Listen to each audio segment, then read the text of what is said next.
Her monologue was not in the spirit of our mission. White House Correspondents Association boss apologizes for Michelle Wolf's controversial dinner speech that savaged Trump's top team. The president of the White House Correspondents Association has apologized for Michelle Wolf's divisive monologue, but the comedian defiantly mocked them for saying her act was not in the spirit of the mission. Wolf's lewd monologue at Saturday night's dinner savaged numerous members of Donald Trump's team, including personal attacks on Press Secretary Sarah Huckabee Sanders and Kellyanne Conway. In a statement on Saturday, President Margaret Tlaib responded to the outrage that followed Wolf's act, which included comments about Mike Pence and a joke about abortion that stunned the audience. Last night's program was meant to offer a unifying message about our common commitment to a vigorous and free press while honoring civility, great reporting and scholarship winners, not to divide people, Tlaib said. Unfortunately, the entertainer's monologue was not in the spirit of the mission, she added. But the comedian, who has a Netflix series debuting next month, lapped up the criticism and attention.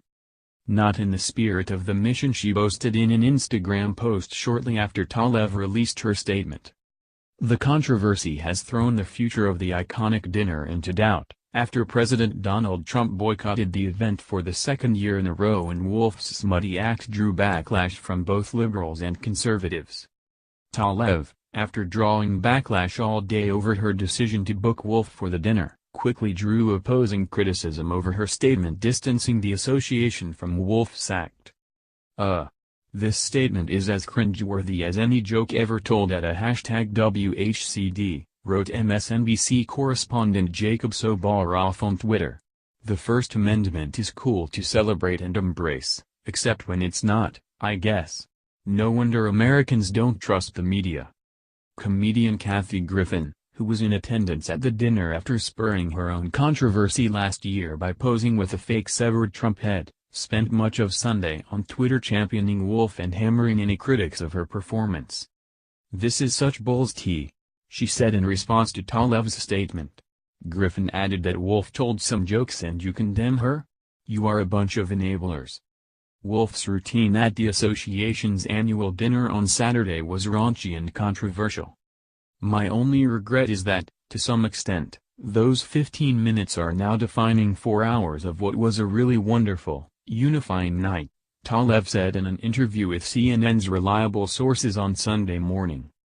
Even though she walked through the mic check, Tlaib, who booked the comedian, said she had no prior knowledge of Wolf's material. "It's a night about free speech, so by tradition we do not vet their monologue, we do not censor it, we don't even see it," she said. Tlaib posted a picture on Twitter of Wolf during a mic check on Saturday afternoon, but said in the tweet and the interview that she hadn't heard any jokes during rehearsal. "I did sneak down to the rehearsal and walk through, just in case, but she wouldn't give anything up," she told CNN.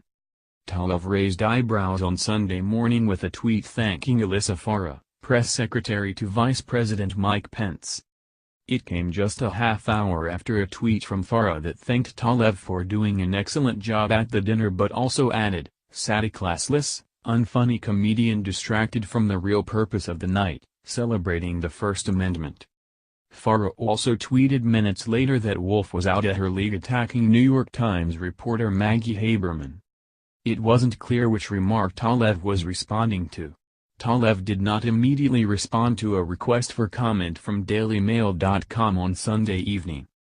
"My aim, in the way I sought to put together the program, was to build a spirit of unity in that room, to rally around journalism and why it's important," Tlaib told CNN. "And I worked really hard to do that with my own speech and with the selection of guests." Wolf's performance drew sharp criticism from those who thought it was shockingly crude.